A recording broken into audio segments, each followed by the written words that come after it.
Hello everyone, my self Devesh Mishra and you're watching channel explain. तो भाई कैसे हो आप सब। तो आज हम शुरू करने जा रहे हैं एक नई सीरीज जो कि सेमेस्टर 8th वाले बच्चों के लिए होने वाली है। जितने भी डीयू के बच्चे हैं जो सेमेस्टर 8th में हैं, चाहे आप बीकॉम ऑनर्स में हो या फिर आप बीकॉम प्रोग्राम से हो, दोनों के लिए ये सीरीज जो है इंपॉर्टेंट होने वाली है, ऑनर्स के लिए भी और प्रोग्राम वालों के लिए भी, क्योंकि इस सीरीज का नाम ही कुछ ऐसा है। सीरीज का जो नाम है वो है इंटरनेशनल टैक्सेशन।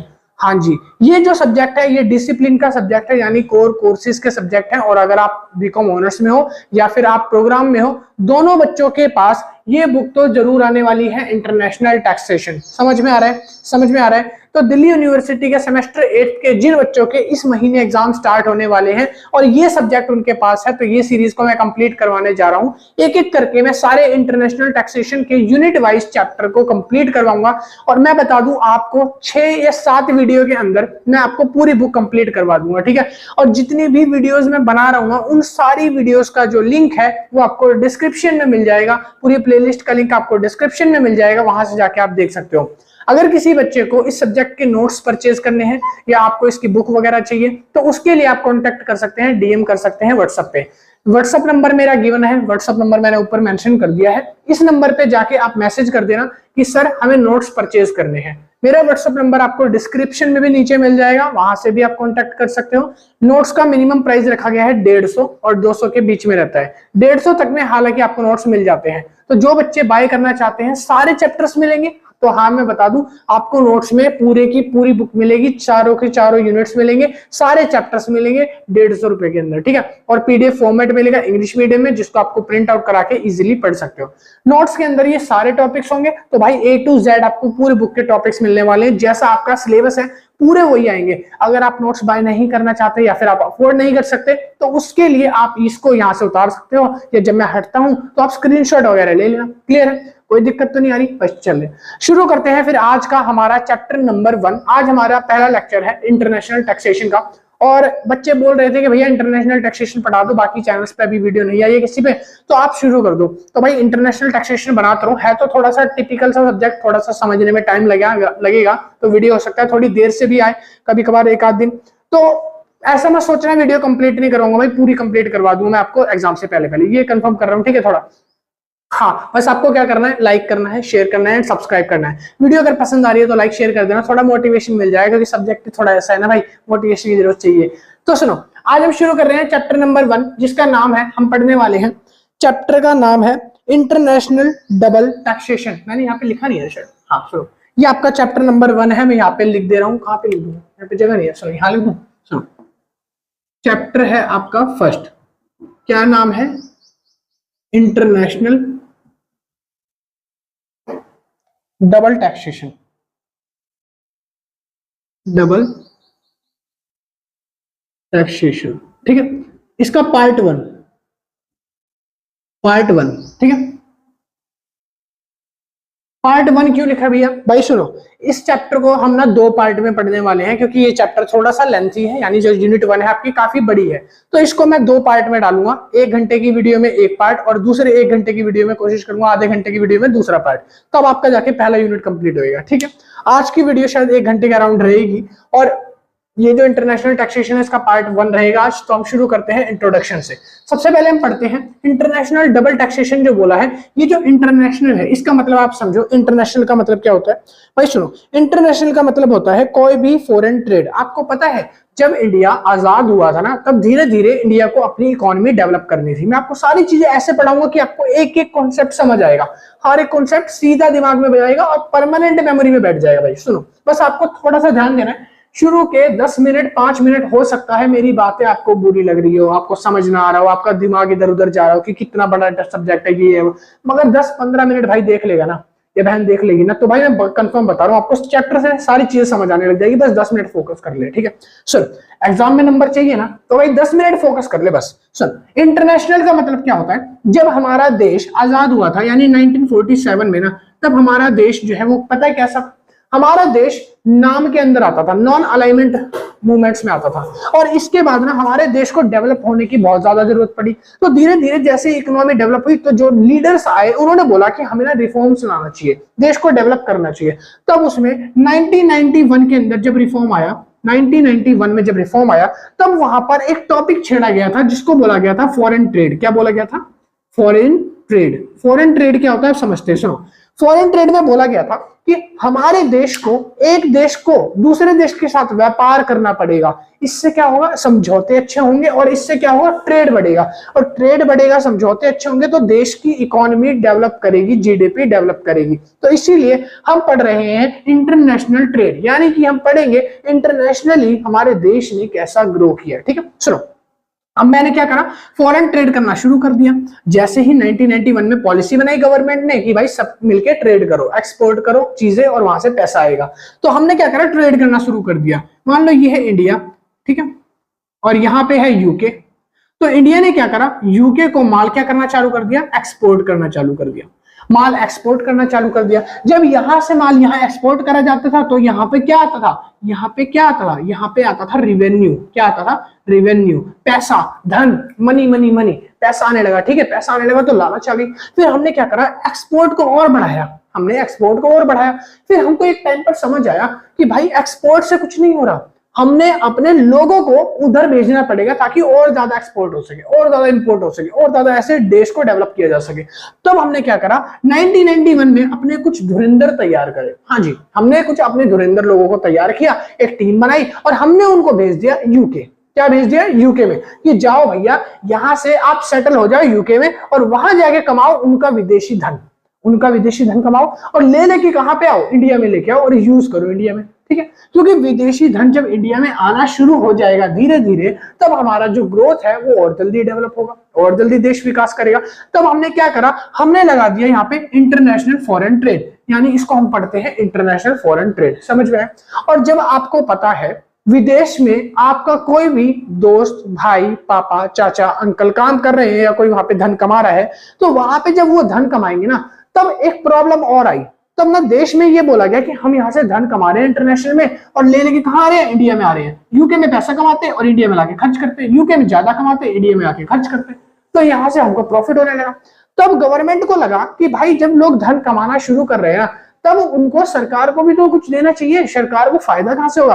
तब सरकार को दिमाग आया, अच्छा हमारी यहाँ की रोडें इसलिए खराब है क्योंकि सरकार के पास धन नहीं है, रोडें ठीक करवानी है धन नहीं है, लाइटें लगवानी है सड़कों पे धन नहीं है, यानी पैसा नहीं है। और पैसा कहां से आएगा? सरकार क्या करेगी? जॉब। अब अच्छा लगेगा क्या मोदी जी थैला टांग के सरकार जा रही है जॉब करने हैं 10,000 की, 15,000 की? नहीं जी, सरकार को चाहिए था पैसा बैठे बैठे। सरकार ने बोला हमारे देश में इतने सारे लोग हैं, तो यूके ने बोला कि हम उन पर वसूलेंगे टैक्स।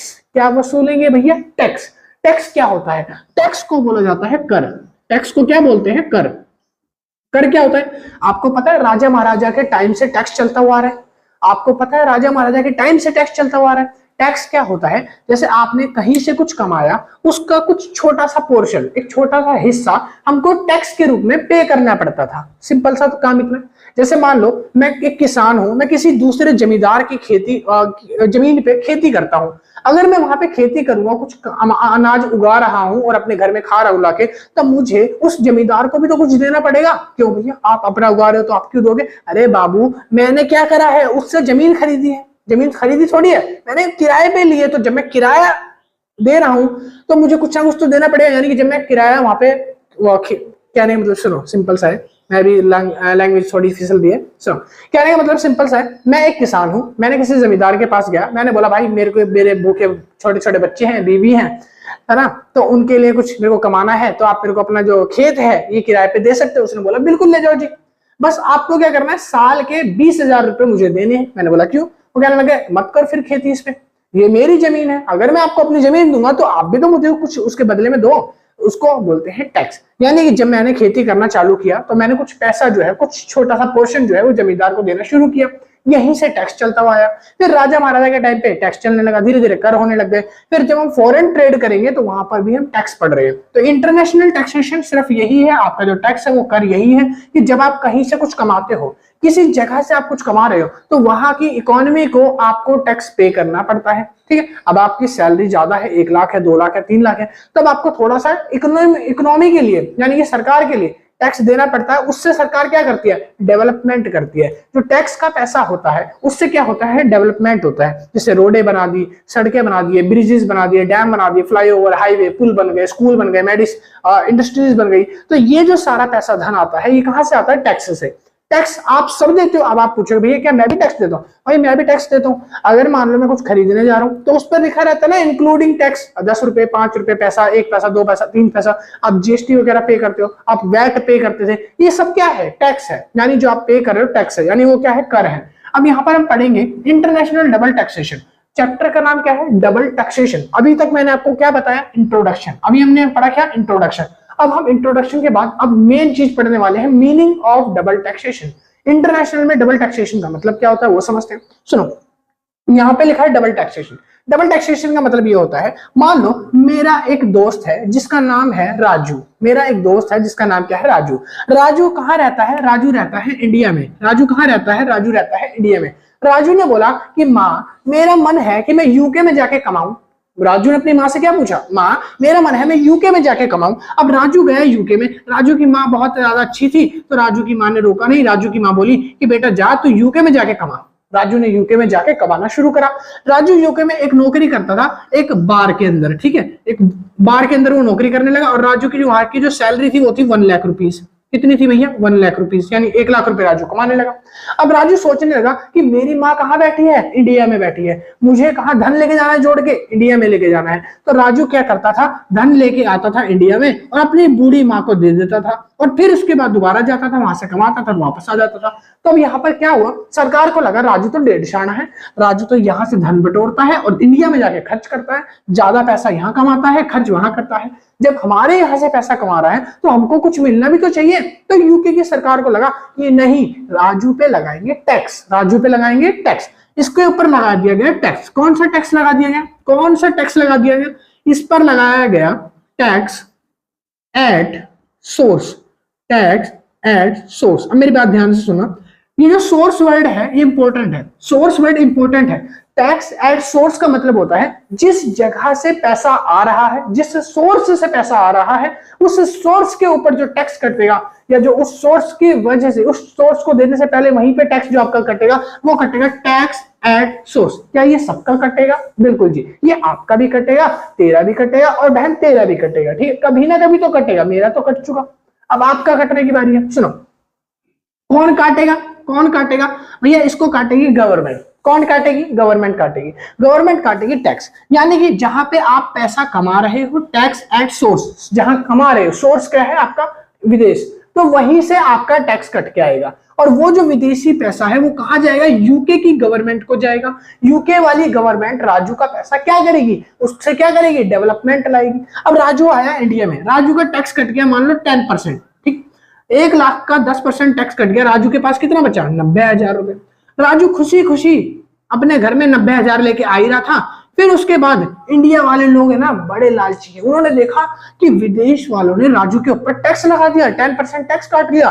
तो इंडिया वालों को लालच आ गई, इंडिया को लगा राजू तो बहुत कमा रहा है, हम भी टैक्स वसूलेंगे। मगर इनको समझ नहीं आ रहा था कि राजू को क्या बहाना बनाए कि किस चीज पर टैक्स काट रहे। तब इन्होंने एक आइडिया सूझा, इन्होंने बोला कि राजू रहता कहाँ है, इंडिया में। राजू की माँ बूढ़ी वाली कहाँ रहती है, इंडिया में। तो उन्होंने बोला राजू रह रहा है ना इंडिया में, तो जमीन का किराया तो देगा, तो इसी वजह से टैक्स लगा दो। इसके ऊपर लगा दिया गया टैक्स एट रेजिडेंस।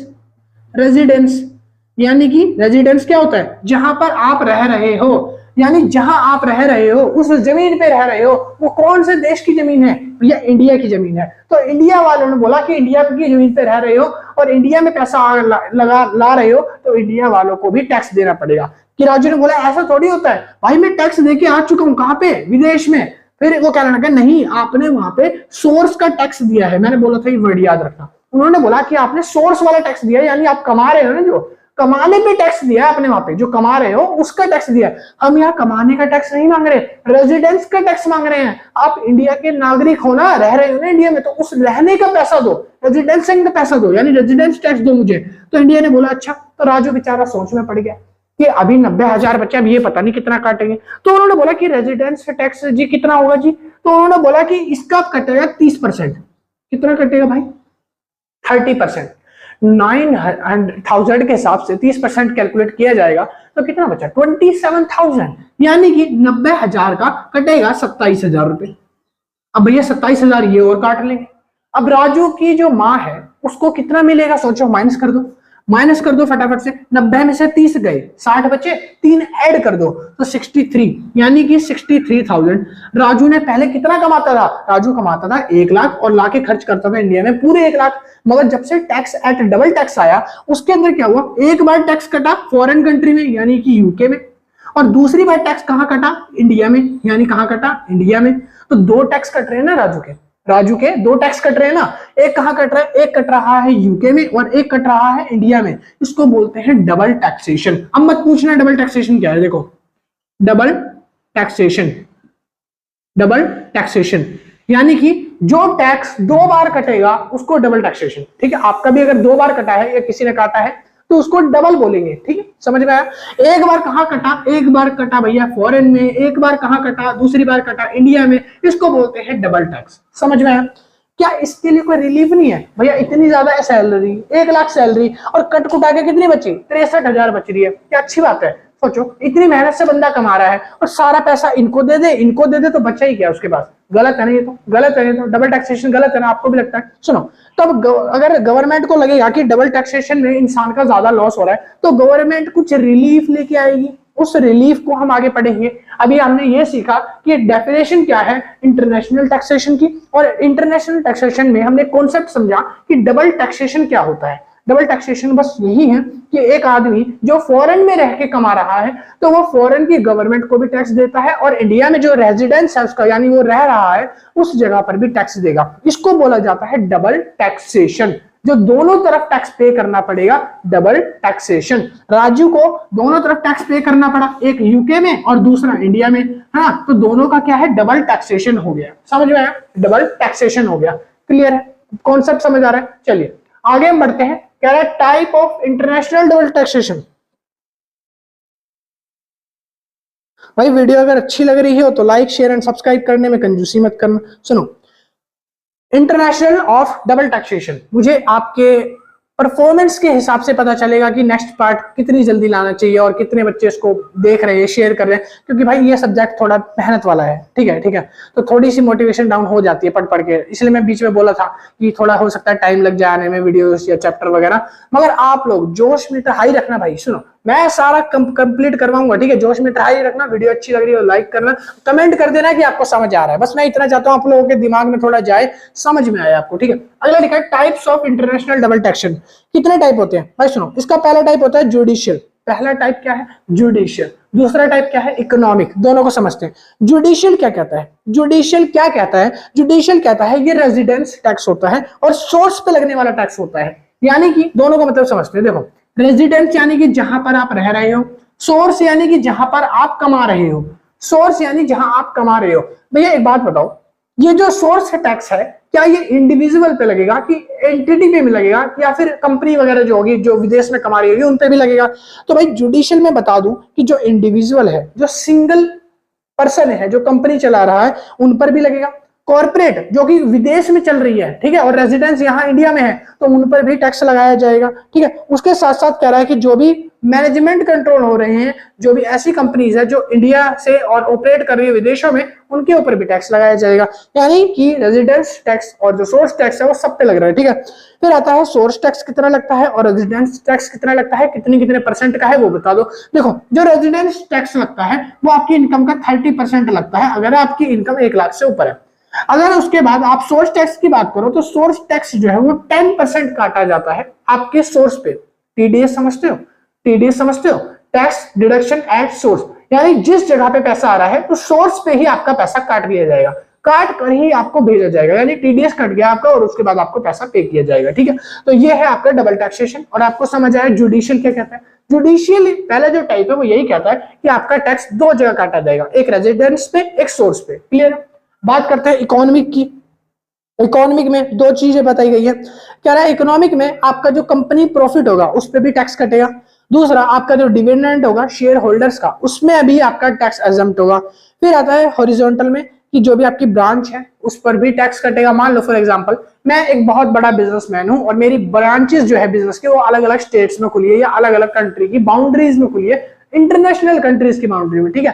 मान लो मैं KFC चलाता हूँ, मैं KFC का मालिक हूँ, सपोज कर लो यार, शकल से लगे नहीं मगर सपोज कर लो मैं KFC का मालिक हूँ और मेरी एक ब्रांच जो है वो चल रही है कहाँ पे, विदेशों में चल रही है, यूके में, USA में और पोलैंड वगैरह में, स्पेन में, रशिया में, और वहां पे भी मेरा टैक्स कटेगा, है ना। तो इसको बोलते हैं यहाँ पर कंपनी का प्रॉफिट जो होगा उस पर भी टैक्स कटेगा और जो ब्रांचेस होगी उस पर भी टैक्स कटेगा। और ऑफिस अगर मैंने ले रखे हैं, यहाँ नहीं विदेश में अगर मैंने ऑफिस खोल रखे हैं अपने, तो वहां पर भी उनका टैक्स लगेगा, ठीक है, समझ में आया। चलिए आगे बढ़ते हैं अगले पॉइंट पे, इफेक्ट ऑन भारत इकोनॉमी। देखो भारत इकोनॉमी पे इस पे क्या क्या इफेक्ट पड़ेगा वो समझ रहे हैं, भारत की इकोनॉमी कैसे कैसे होगी। तो सबसे पहले देखो हायर इफेक्टिव टैक्स रेट जो लगेगा उसकी वजह से इकोनॉमी जो है वो बूस्ट करेगी, ठीक है, हमारा FDI रिटर्न जो है वो रिड्यूस हो जाएगा, ये पहला फायदा है। दूसरा लिखा है ट्रेड डिस्टोर्शन। ट्रेड डिस्टोर्शन के अंदर जो भी आपका राइजिंग होगी, कॉस्ट होगी, वो बढ़ जाएगी, यानी जो आपका टैक्स है वो बढ़ के आएगा। फिर आता है कैपिटल फ्लाइट जो होती है, कैपिटल फ्लाइट के अंदर जितने भी आपके फार्म्स वगैरह हैं, जो भी आपके बड़े बड़े फार्म हाउस ले रखे हैं, जो भी बड़े बड़े आपके मैंशंस हैं, बंगलो हैं, और वो कहीं विदेश में चल रहे हैं जो कि रेंटेड है, उन पर भी आपको टैक्स पे करना पड़ेगा। फिर आता है कंप्लायंस बर्डन, यानी कि जो आप कमा रहे हो, जो आप इनकम कर रहे हो, उस पर आपको अलग अलग फॉर्म्स और अलग अलग सेक्शंस के हिसाब से टैक्स पे करना पड़ता है, जो कि इंडिया की इकोनॉमी को और ग्रोथ करेगा। तो ये आएगा इकोनॉमिक का ग्रोथ, ठीक है। तो यहाँ पर आपको इफेक्ट समझ आ गया, इसमें ज्यादा कुछ है नहीं, वैसे एग्जाम में ज्यादा पूछेगा नहीं। अगला पॉइंट है मेथड ऑफ टैक्स रिलीफ। अब देखो मैं बात कर रहा था टैक्स रिलीफ की, अब आपको दो जगह टैक्स देना पड़ रहा है, एक वो जहां पर आप कमा रहे हो यानी यूके में, एक वो जहां पर आप क्या कर रहे हो, रह रहे हो, दो जगह। अब इंसानों को लगा कि हम दो जगह टैक्स क्यों दे भाई, कमा तो एक ही जगह से रहे ना, एक जगह तो रह रहे हैं, या तो हम कमाना छोड़ दें, विदेश में नहीं जाएंगे तो देश कैसे ग्रो करेगा। तो सरकार को लगा कि भाई बात तो जायज है, बात तो जायज है, तो हमको रिलीफ देना चाहिए। उन्होंने बोला चलो ठीक है, हम ना आपके लिए कुछ सेक्शंस बनाएंगे जिसमें हम आपको रिलीफ प्रोवाइड करेंगे। रिलीफ यानी कि टैक्स अवॉइडेंस से बचने के तरीके होते हैं। रिलीफ यानी किस तरीके से टैक्स को बचा सकते हो। देखो एक ईमानदार आदमी 1 लाख कमा रहा है, तो वो इतना टैक्स देने के बाद अपना पैसा कितना देख रहा है, 63,000। चाहे तो अगर ये टैक्स चोरी करने लग जाए तो ये पैसा टैक्स को ना दे तो भी तो इसका भला ही होगा ना आदमी का। तो इसीलिए सरकार ने सोचा कि अगर हम ज्यादा टैक्स बर्डन कर देंगे तो लोग टैक्स की चोरी करने लग जाएंगे, लोग सामने से टैक्स पे ही नहीं करेंगे, इसलिए हमको रिलीफ देना जरूरी है। तो उन्होंने क्या करा, थोड़ा सा रिलीफ दिया। अब यहाँ पे रिलीफ कैसे दिया, उसके 2 तरीके हैं, रिलीफ के 2 तरीके हैं और ये बहुत इंपॉर्टेंट है। पहला मेथड क्या है, मेथड ऑफ टैक्स रिलीफ या अवॉइड करने के डबल टैक्सेशन के 2 तरीके हैं। पहला तरीका यूनिलैटरल रिलीफ और दूसरा तरीका है बायलैटरल रिलीफ। यूनिलैटरल रिलीफ क्या कहता है पहले वो समझते हैं।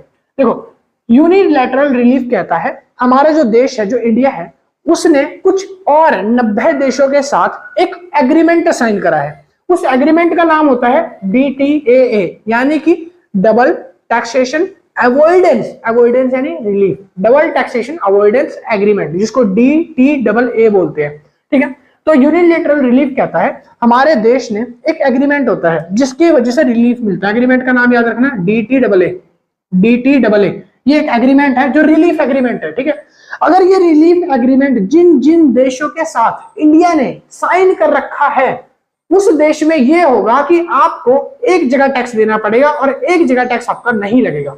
फॉर एग्जाम्पल अगर मान लो इंडिया ने चाइना के साथ DTAA साइन कर रखा है, तो अगर हमारा इंडिया का आदमी कोई चाइना में कमा रहा है और अगर वो चाइना में टैक्स पे कर रहा है, तो उसको इंडिया में टैक्स देने की कोई आवश्यकता नहीं है। समझ में आया, ये कहता है यूनिलैटरल रिलीफ, ठीक है। मगर ये यूनिलैटरल रिलीफ नहीं कहता, समझो, मैं सिर्फ ये बता रहा हूं कि DTA क्या होता है। DTA ये है एक एग्रीमेंट है, जिस देश के साथ इंडिया इस DTA एग्रीमेंट को साइन करता है, ये एग्रीमेंट टैक्स रिलीफ एग्रीमेंट होता है। जिस भी देश के साथ इंडिया ने बोला कि भैया हम आपके साथ DTAA साइन कर रहे हैं, तो उस देश में क्या होगा, अगर हमारे देश का आदमी उस देश में जाके कमाएगा जिस देश में DTAA साइन कर रखा है इंडिया ने, तो उस देश में वहां उसको अगर टैक्स पे कर दिया, चाइना में उस आदमी ने टैक्स पे कर दिया, तो इंडिया में टैक्स देने की दोबारा जरूरत नहीं है, क्योंकि DTAA साइन हो चुका है, ठीक है। यानी आपको सिर्फ टैक्स एक जगह पे करना है, या तो इधर कर दो या तो इधर कर दो, सिर्फ एक जगह आप टैक्स पे करोगे, दूसरी जगह अपने आप ही टैक्स एग्जम्प्ट हो जाएगा। इसका फायदा किसका है, DTAA का। समझ में आया। अब यूनिलैटरल क्या कहता है, यूनिलैटरल कहता है कि ऐसे देश जिनके साथ इंडिया ने DTAA साइन नहीं कर रखा, मेरी बात दोबारा सुनना, यूनिलैटरल कहता है ऐसे देश जिनके साथ DTAA एग्रीमेंट साइन नहीं कर रखा इंडिया ने, वो देश जो है 2 बार टैक्स पे करेंगे। उस देश में इंसान को कितनी बार टैक्स पे करना पड़ेगा? 2 बार, एक तो इधर एक तो इधर, एक चाइना में भी इंडिया में भी। क्यों? क्योंकि DTAA जो है एग्रीमेंट जो है ये साइन नहीं कर रखा उन देशों के साथ। जब एग्रीमेंट साइन नहीं कर रखा तो इंडिया बोलती है कि आप उधर भी पे करो भैया टैक्स, इधर भी पे करो, क्योंकि इस देश से हमारे रिश्ते नाते नहीं है, कोई एग्रीमेंट हमने इनसे साइन नहीं करा, फिर भी जाके आप उस देश में झक मार रहे हो। उस देश में जरूरी था कमाना, उस देश में कमाओगे जिस देश में हमारा एग्रीमेंट नहीं चलता, तो फिर आपको दोनों जगह टैक्स पे करना पड़ेगा। और ये किस सेक्शन के अंदर आता है? सेक्शन 91 के अंदर आता है। सेक्शन नंबर याद रखना, सेक्शन नंबर 91 कहता है नो DTAA, ये है यूनिलैटरल रिलीफ। समझ में आया? यूनिलैटरल रिलीफ समझ में आया? समझ में आया? ठीक है। दूसरा होता है बायलैटरल रिलीफ। क्या होता है बायलैटरल रिलीफ? मतलब होता है वो 90 देश जिनके साथ इंडिया ने DTAA साइन कर रखा है। इंडिया ने ना कम से कम ये मान लो अभी के टाइम पे 90+ कंट्रीज ऐसी हैं जिनके साथ DTAA साइन किया हुआ है, और जिनके साथ ये एग्रीमेंट साइन है इंडिया का। मैं उस देश में जाके अगर कमा रहा हूं तो मुझे सिर्फ एक जगह टैक्स पे करना है, या तो मैं इंडिया में टैक्स पे कर दूं या तो मैं उन देशों में कर दूं जाके। जब मैं वहां कमाऊंगा तो मैं उनमें कर दूं, यानी सोर्स वाले पे टैक्स डिडक्ट हो जाएगा। मेरा रेजिडेंस मेरा इंडिया है तो इंडिया में नहीं होगा, यहां से एग्जम्प्ट हो जाऊंगा मैं। समझ में आ रहा है? तो ये बायलैटरल कहता है अगर उन 2 देशों में, एक में आप रह रहे हो एक में आप कमा रहे हो, और आपका बायलैटरल रिलीफ है, यानी कि आपका DTA बना हुआ है, उस देश के साथ कनेक्शन है। जैसे मान लो मैं जापान में जा रहा हूं और जापान में DTAA चल रहा है, तो मुझे जापान में अगर मैं कमा रहा हूं तो वहां टैक्स पे करूंगा। इंडिया में रेजिडेंस वाला टैक्स पे करने की, ये जो राजू ने रेजिडेंस टैक्स पे करा, इसकी जरूरत नहीं पड़ेगी। समझ में आ रही है? मेरी बात समझ आ रही है? बहुत अच्छे भाई, ध्यान से सुनो, आपको एक एक पॉइंट समझ आएगा। मैं क्या कहना चाह रहा हूं? मैं ये कहना चाह रहा हूं जैसे राजू था, इसने क्या करा, दोनों जगह टैक्स पे किया, क्योंकि ये यूनिलैटरल था, यानी इंडिया के साथ यूके के साथ कोई समझौता नहीं था, कोई एग्रीमेंट नहीं था, कोई DTAA एग्रीमेंट नहीं किया था, तो इसलिए दोनों जगह टैक्स पे करना पड़ा। ठीक है। अंडर सेक्शन कौन सा है? 91। अंडर सेक्शन कौन सा है? 91, यूनिलैटरल का। ठीक है। अब क्या होगा कि राजू ने सिर्फ अमेरिका में टैक्स पे कर दिया और इंडिया में टैक्स एग्जम्प्ट हो गया। अगर ऐसा हुआ तो कौन सा टैक्स पे कर रहा है वो इसमें? तो फिर इसमें सेक्शन आएगा 91 और सेक्शन 91A आएगा, और इसमें हमारा DTAA जो है वो दोनों के एग्रीमेंट जो है वो बन चुके होंगे, तभी तो राजू एक जगह टैक्स पे करेगा और एक जगह एग्जम्प्ट हो जाएगा। यही तो कहता है बायलैटरल। बायलैटरल क्या कहता है कि जहां पर आपने दोनों कंट्रियों ने DTAA साइन कर रखा है सेक्शन 90 और 90A के अंदर। ठीक है। सॉरी मैंने यहाँ पे गलत कर दिया, 90 था ये, 91 लिख दिया, सॉरी 90 भाई, 90 कर लेना। देखो मैंने क्या बताया कि बायलैटरल रिलीफ कहता है जिस 2 देशों में DTAA साइन हो रखा है, यानी कि डबल टैक्सेशन अवॉइड एग्रीमेंट, ये साइन करवा रखा है, तो उन देशों में सेक्शन 90 और 90A के दौरान आपको एक जगह टैक्स पे करने की जरूरत है, दोनों जगह टैक्स पे करने की कोई आवश्यकता नहीं है। क्लियर है? समझ आ गया? चलिए आगे बढ़े, आगे बढ़ते हैं। कह रहा है कि इंट्रोडक्शन टू इंटरनेशनल टैक्सेशन। अब आप बताओ इंट्रोडक्शन, इंटरनेशनल टैक्सेशन का इंट्रोडक्शन समझते हैं। पहला आता है, एक मिनट, हाँ जी, सबसे पहले आता है इंट्रोडक्शन में कि एक देखो इंटरनेशनल टैक्सेशन में बताया गया है कि इंटरनेशनल टैक्सेशन मतलब होता है एक देश जो कि आउट ऑफ द बाउंड्री है, इंडिया से बाहर है, उसमें जाकर आप अगर पैसा कमाते हो तो जो टैक्स पेयर है वो अपनी कमाई हुई इनकम पर टैक्स पे करता है एट सोर्स, और अगर वो इंडिया में आता है तो रेजिडेंस होने के नाते उसको यहाँ रेजिडेंस इनकम पर टैक्स पे करना पड़ता है। ये इंटरनेशनल बाउंड्रीज के अंदर होता है। ठीक है। और यहाँ पर इसकी प्रॉब्लम क्या है?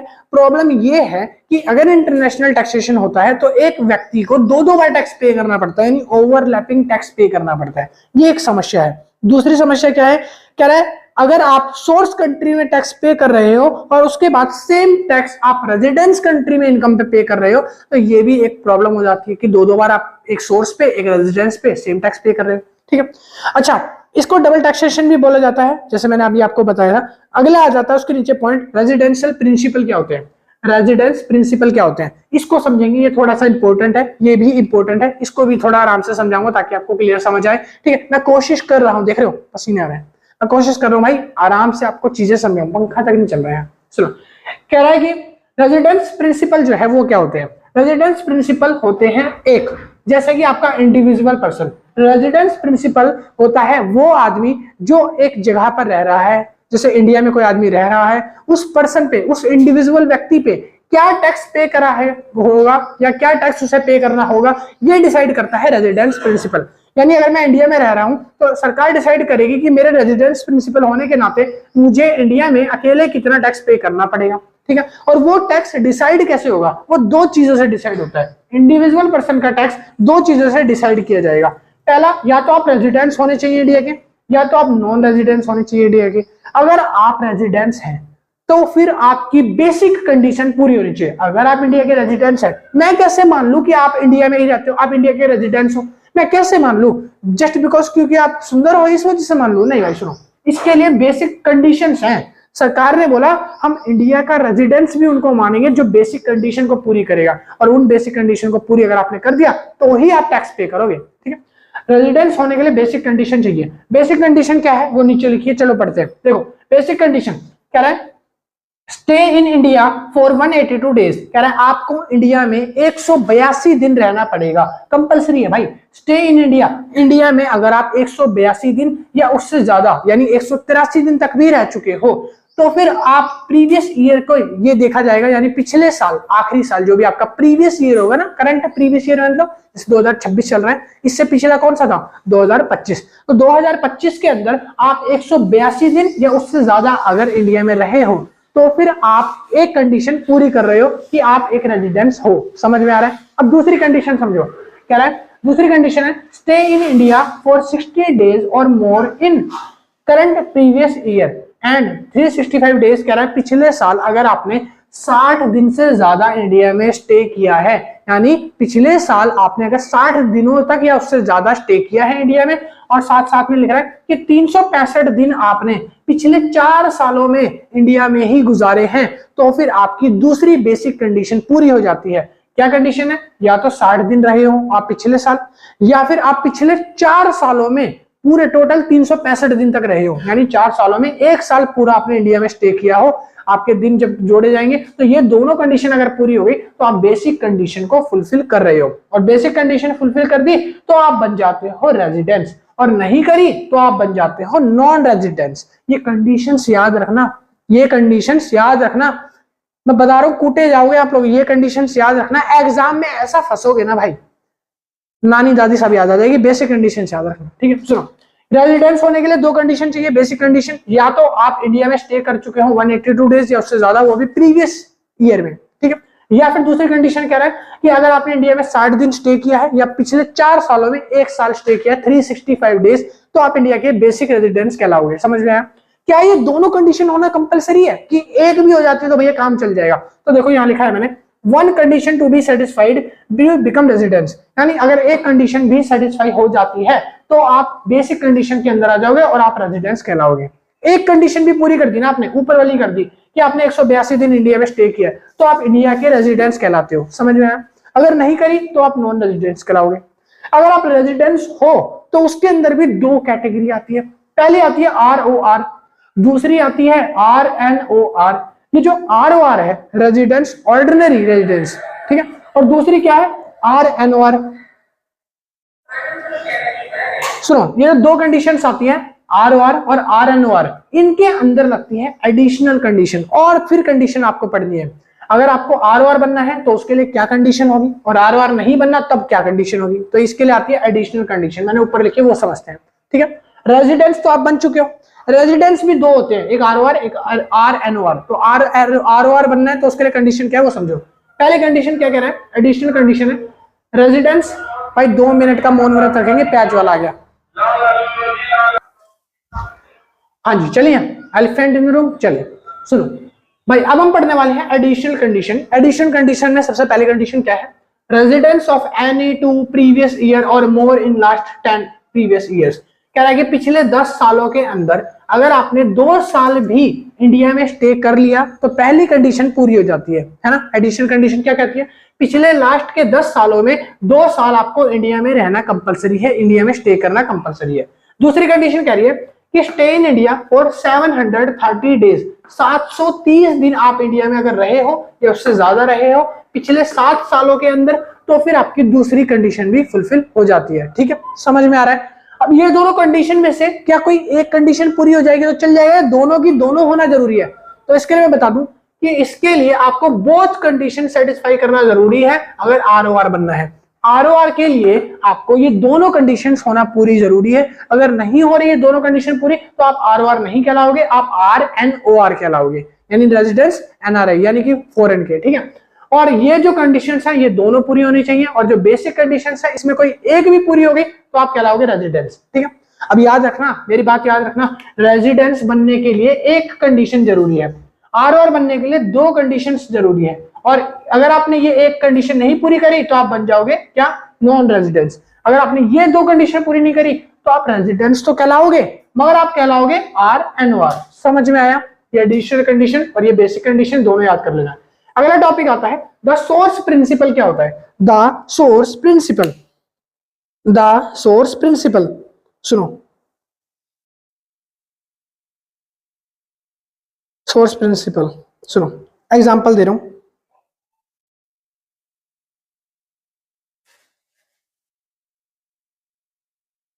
सुनो, अगर आप एक कंट्री में रहते हो, एग्जांपल दे रहा हूं, सोर्स प्रिंसिपल का एग्जांपल दे रहा हूं, इसका सोर्स प्रिंसिपल का, ठीक है। अगर आप एक आदमी है और आप एक कंट्री में रहते हैं और एक कंट्री में ही आपने पैसा कमाया है और आप अपना पैसा दोबारा सुनो, यहां पे कह रहा हूं मैं, देखो, एक है कंट्री ए, एक है कंट्री बी, ठीक है। अगर आप कंट्री बी में रहते हो और पैसा कमा रहे हो, अगर आप यहां पे क्या कर रहे हो, अर्निंग कर रहे हो, पैसा कमा रहे हो बी में, आप बी में, कंट्री बी में पैसा कमा रहे हो, और आपने कंट्री ए में आए हो और यहाँ पे आप रहते हो, यहाँ आपकी रेजिडेंस है, यानी R है, रेजिडेंस आप रह रहे हो, और आपने पैसा यहां से कमाया और इधर आके आप पैसा पे कर रहे हो, यानी आप कंट्री ए में टैक्स पे कर रहे हो, ठीक है। तो यहां पर हम इसको बोलेंगे कि जो आपका टैक्स कलेक्ट हुआ था, यानी कि आपने टैक्स कमाया किसी बी कंट्री में, और वहीं पे जो टैक्स है आपका रेजिडेंस हुआ, और आपका जो टैक्स है वो कहां पे कटा, वो आपका किसी और कंट्री में कटा। ये टैक्स एट सोर्स है, यानी कि जिस जगह पर आपने पैसा कमाया और उस जगह पे आपने टैक्स को काटा। मेरे को लगता है ये एग्जांपल से आपको अच्छे से क्लियर नहीं हुआ भाई, एक और एग्जांपल देता हूं ताकि आपको समझ आ जाए अच्छे से। कह रहा है कि सोर्स प्रिंसिपल क्या होता है, एक country taxes income because arise the production within the territory and taxpayer residence, यानी कि जो कंट्री है वो जहां पर टैक्स इंसान कमा रहा है या फिर जहां पे आप इनकम कर रहे हो उसी जगह पर अगर आपका टैक्स कटता है तो उसको बोलते हैं सोर्स टैक्स, यानी कि सोर्स रेजिडेंस पे आपका टैक्स कट रहा है। सोर्स प्रिंसिपल ये कहता है। सिंपल शब्दों में आप ऐसा समझो, अगर आप कंट्री बी में आप कुछ कमाते हो, अर्निंग कर रहे हो, पैसा कमा रहे हो, और कंट्री बी में आपने कुछ कमाया और वहीं पर कंट्री बी ने आपका टैक्स काट लिया, इस जगह पर ही आपका टैक्स कट गया, तो ये सोर्स प्रिंसिपल होगा, यानी आपका सोर्स जहां से आपने कमाया वहीं पे आपका टैक्स कट गया, इसको सोर्स प्रिंसिपल बोलेंगे। क्लियर? अच्छा, कह रहा है कि सोर्स प्रिंसिपल को डिटरमाइन कैसे करेंगे, कह रहा है डिटरमाइन बता दो सोर्स ऑफ इनकम को। सोर्स ऑफ इनकम कैसे पता चलेगा? देखो, सोर्स ऑफ इनकम कैसे होती है, मान लो अगर मैं रास्ते में जा रहा हूं और मुझे 10 का सिक्का पा गया, क्या वो मेरी सोर्स इनकम है? क्या गवर्नमेंट आगे उस 10 रुपए के ऊपर मेरे से टैक्स मांगेगी? ऐसा सोर्स इनकम होता है। सोर्स इनकम कौन सी होती है? जिनके ऊपर टैक्स कटता है। कौन सी ऐसी स्पेसिफिक इनकम है? भाई मेरे घर में कुछ ना कुछ चलता रहता है, ठीक है, इग्नोर मारा करो, मैं भी इग्नोर ही मार के जी रहा हूं। सुनो, कह रहा है कि सोर्स प्रिंसिपल कैसा होता है। सोर्स प्रिंसिपल का मतलब है जहां पर आप कुछ कमाते हो, वो कौन कौन सी चीजें हैं जिसको कमाने पे आपका टैक्स कटता है। सबसे पहली चीज है बिजनेस प्रॉफिट, यानी अगर आपने कोई बिजनेस खोल रखा है, कोई आपने फर्म खोल रखी है, कोई बड़ा सुपर मार्केट मॉल वगैरह खोल रखा है और उसमें से आपको इनकम हो रही है, तो बिजनेस आपका जो अच्छा चल रहा है तो उसमें जो प्रॉफिट होगा, प्रॉफिट पे लगेगा टैक्स, ठीक है, टैक्स किस पे लगेगा? प्रॉफिट पे। दूसरा कह रहा है एम्प्लॉयमेंट की इनकम पे टैक्स लगेगा, यानी कि जो एम्प्लॉय है और जो एक कंट्री में कमा रहा है और उसने नंबर ऑफ डेज काम किया था और उसके बदले उसको क्या मिला है? उसका रेम्यूनरेशन, ठीक है, रेम्यूनरेशन, और उस रेम्यूनरेशन पे उसका जो पैसा है वो कटेगा, यानी कि टैक्स एट सोर्स कटेगा। फिर दूसरे के बाद तीसरा आता है डिविडेंड या इंटरेस्ट पे। अगर आपने कहीं डिविडेंड दिया है, आपको कहीं से इंटरेस्ट रिसीव्ड हुआ है, या फिर आपको कहीं से रॉयल्टी मिली है। रॉयल्टी का मतलब होता है, आपको पता होगा अगर आप कॉमर्स के स्टूडेंट है, रॉयल्टी मतलब होता है, फॉर एग्जांपल मैंने कुछ म्यूजिक एल्बम प्रोड्यूस करी, वो म्यूजिक एल्बम दुनिया भर के लोग सुन रहे हैं, उसको यूज कर रहे हैं, तो जो जो मेरा गाना यूज करेगा मैं उनसे क्या ले सकता हूँ? रॉयल्टी, यानी मेरी चीज को अगर कोई दूसरा यूज कर रहा है तो उसके बदले वो मुझे पैसा पे करेगा, रॉयल्टी है, सिंपल सा, ठीक है। तो रॉयल्टी है, इंटरेस्ट है और डिविडेंड है। अगर आपको कहीं से ही मिल रहा है तो इस पे भी आपको सोर्स टैक्स देना पड़ेगा। फिर आता है कैपिटल गेन, अगर आपने कहीं से कुछ कैपिटल गेन किया है, अगर आपने एमिग्रेशन किया है या इमिग्रेशन किया है। इमिग्रेशन का मतलब होता है अगर आपने अपने देश को छोड़कर कहीं विदेशी में, कहीं बाहर देश में आपने पैसा कमा लिया है, वहां से कुछ कैपिटल गेन किया है, तो भी आपका सोर्स टैक्स कटेगा। उसके बाद लिखा है सर्विस और फीस पे, अगर आपने कोई सर्विस वगैरह प्रोवाइड करी है, आपको कोई फीस रिसीव्ड हुई है, तो उस पर जो आपका टैक्स कटेगा वो भी सोर्स टैक्स कटेगा। समझ में आ रहा है? अच्छा, source tax bye tax system, अब हम पढ़ेंगे source tax bye tax system. इसमें लिखा है हांगकांग जैसे आपने कर लिया, और कुछ ऐसी मैनी डेवलपमेंट इकोनॉमिक्स है, ऐसी डेवलपमेंट कंट्रीज हैं जहां पर आप काम करते हो, तो वहां से आपका सोर्स टैक्स कटता है। ठीक है, कुछ ट्रीटीज हैं जहां पे आपका टैक्स कटता है। अब बात करते हैं ये जो सोर्स प्रिंसिपल है ना, इसके एडवांटेजेस क्या होते हैं, इसके फायदे क्या होते हैं। पहला लिखा है ये सिंपल होता है बहुत ज्यादा टैक्स। ठीक है, दूसरा ये आपके डोमेस्टिक टैक्स को प्रोटेक्ट करता है। अगर आपने सोर्स टैक्स पे कर दिया तो आपको डोमेस्टिक टैक्स देने की जरूरत नहीं है। देखो कैसे मैं समझाता हूं, अगर आपने सोर्स टैक्स पे कर रहे हो तो आपको डोमेस्टिक टैक्स से कैसे बचाता है सोर्स टैक्स। फॉर एग्जांपल, एक पर्सन है जो अमेरिका में यानी कि यूके में जाके क्या कर रहा है, कमा रहा है, और इंडिया में वो रेजिडेंस करता है यानी इंडिया में वो रहता है। अब होगा क्या, देखो मान लो यूके में उसने कमाई कितने, 1 लाख रुपए, यूके में 1 लाख रुपए कमाए और इसके ऊपर उसने 10% का टैक्स पे कर दिया, यानी उसने कितने रुपए बचाए, 90,000 रुपए। ठीक है, 10,000 रुपए का यहाँ पे टैक्स पे कर दिया।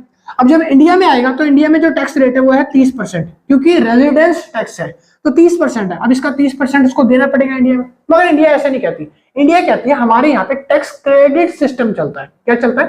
टैक्स क्रेडिट सिस्टम, यानी आपका जो टैक्स है वो क्रेडिट होता रहता है, आपका क्रेडिट होता है, जुड़ता रहता है, जुड़ता रहता है, जुड़ता रहता है। तो इंडिया को 30% काटना था, यानी कि इंडिया को कितना काटना था, मान लो 1 लाख का 30% हो गया 30,000, मोटा मोटा मान लो 1 लाख का 30% कितना है, 30,000। इंडिया को 30,000 रुपए इससे वसूलने थे, इससे काटने थे, मगर इंडिया क्या बोलेगी कि आपने यूके में टैक्स पे किया, तो हम बोलेंगे हाँ हमने यूके में कितने पे किए, 10%, यानी 10,000 रुपए मैंने यूके में खर्च किए।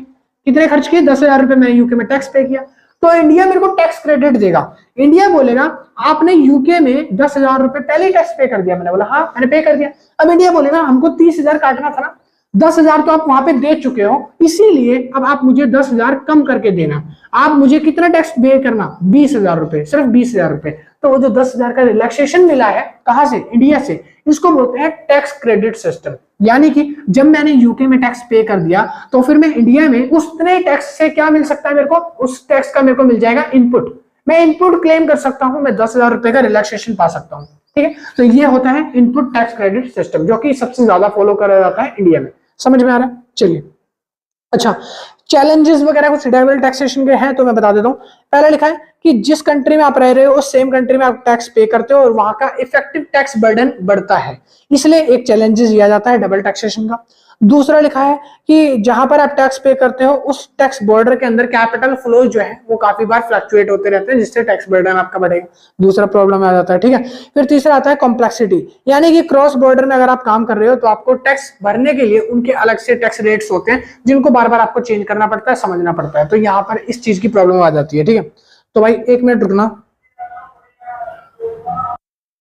हाँ, तो देखो अगला पॉइंट आता है application in India income tax act 1961। जब 1961 हुआ था तब हमारे यहाँ पे इनकम टैक्स जो है वो क्या करा गया था, इस्टेब्लिश किया गया था। इनकम टैक्स में उन्होंने क्या क्या बताया था कि कैसे कैसे लोगों से टैक्स वसूला जाएगा। तो 2 तरीके की कंडीशन रखी थी, वैसे 3 तरीके की कंडीशन है।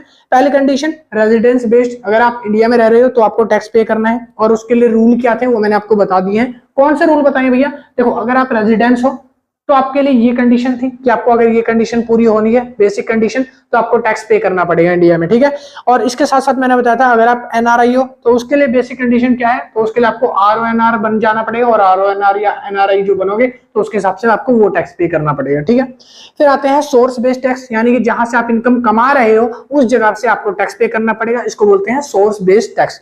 तीसरा जो आता है वो आता है ट्रीटी ड्रिवन, यानी कि जो आपकी ट्रीटी है, आप किस जगह पे रह रहे हो, ठीक है, अगर उसके साथ हमारा कोई समझौता है, एग्रीमेंट है, तो आपको कुछ एग्जम्पशन मिल जाएंगे, कुछ छूट मिल जाएगी। अदरवाइज अगर आप हमारा एग्रीमेंट नहीं है, यानी कि DTAA नहीं है किसी ट्रीटी के साथ, तो फिर आपको पूरा टैक्स पे करना पड़ेगा। ये थे 3 हमारे पॉइंट। ठीक है, फिर नीचे आता है लास्ट पॉइंट हमारा contemporary issue and policy trade. क्या होता है कंटेम्परेरी इशू के अंदर आता है डिजिटल इकोनॉमी सोर्सिंग, यानी कि अगर आप कहीं से भी ऑनलाइन किसी पैसे को कमा रहे हो डिजिटल सोर्स या ई प्लेटफॉर्म के जरिए, तो फिर आपको टैक्स पे करना पड़ेगा अपनी सर्विसेज का। दूसरा आता है शिफ्ट इन ग्लोबल कंजम्पशन, कह रहा है अगर आप किसी भी ग्लोबल सेंसस में कन्वर्ट करवा रहे हो या मूव कर रहे हो, इंकरेज कर रहे हो अपनी इकोनॉमी को डेवलप करने के, आप इकोनॉमी में आप ई कॉमर्स ला रहे हो या फिर आप एडवांस होते जा रहे हो, तब आपको उसका टैक्स पे करना पड़ेगा। ठीक है, यहाँ पे लिखा है डेवलपिंग इकोनॉमी इज द री इन्फोर्स सोर्स बेस्ड रूल्स, यानी कि अगर आप इकोनॉमी डेवलप कर रहे हो तो आपको सोर्स बेस्ड टैक्स भरना पड़ेगा, उसके रूल्स को फॉलो करना पड़ेगा। ठीक है, अगर आप रिच हो, बहुत ज्यादा पैसे वाले हैं, ठीक है, आपकी सर्विसेज अच्छी है, तो आपको टैक्स पे करना पड़ेगा।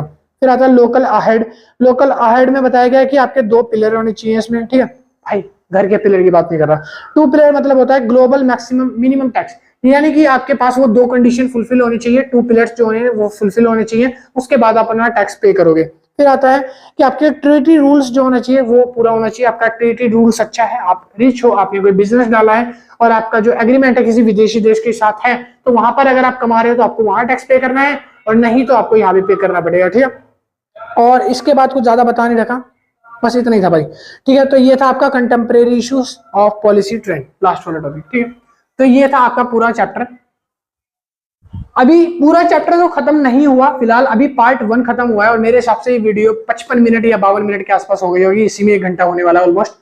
तो अब इसका पार्ट 2 जो है ना वो नेक्स्ट पार्ट में लेके आऊंगा, यानी कि जो चैप्टर 2 है, तो पार्ट 2 है यूनिट 1 का ही, वो कल आएगा, कल वीडियो में आ जाएगा। ठीक है, तो अभी का आपको क्या करना है, इसको रिवाइज करना है, पढ़ना है, अच्छे से समझना है, और कोई पॉइंट ऐसा है जो क्लियर नहीं हुआ या मैं अच्छे से आपको नहीं समझा पाया तो वो कमेंट में बताना, मैं कोशिश करूंगा कि नेक्स्ट पार्ट में उसको भी क्लियर कर दूंगा। ठीक है, और वीडियो अच्छी लगी तो लाइक शेयर सब्सक्राइब जरूर करना, क्योंकि भाई वीडियोस बनाने में बहुत मेहनत लगती है। ठीक है, और एफर्ट थोड़े से हम दिखा रहे हैं तो भाई आपको भी करना चाहिए, सारी चीजें आपको बना के दे रहे हैं, एग्जाम्स की तैयारी करवा रहे हैं, तो थोड़ा सा एफर्ट करो यार, सब्सक्राइब भी कर लिया। और चलो मिलते हैं नेक्स्ट वीडियो में। और अगर हाँ किसी को नोट्स वगैरह परचेस करने हैं तो उसके लिए कॉन्टैक्ट नंबर डिस्क्रिप्शन में गिवन है, और इसके साथ साथ ये कॉन्टैक्ट नंबर ऊपर लिखा हुआ है, इस पे जाके पता कर लो कि हमें इनकम टैक्स और टैक्सेशन के नोट्स परचेज करने हैं, इंटरनेशनल टैक्सेशन के सेमेस्टर 8 के, मैसेज कर देना व्हाट्सएप पे।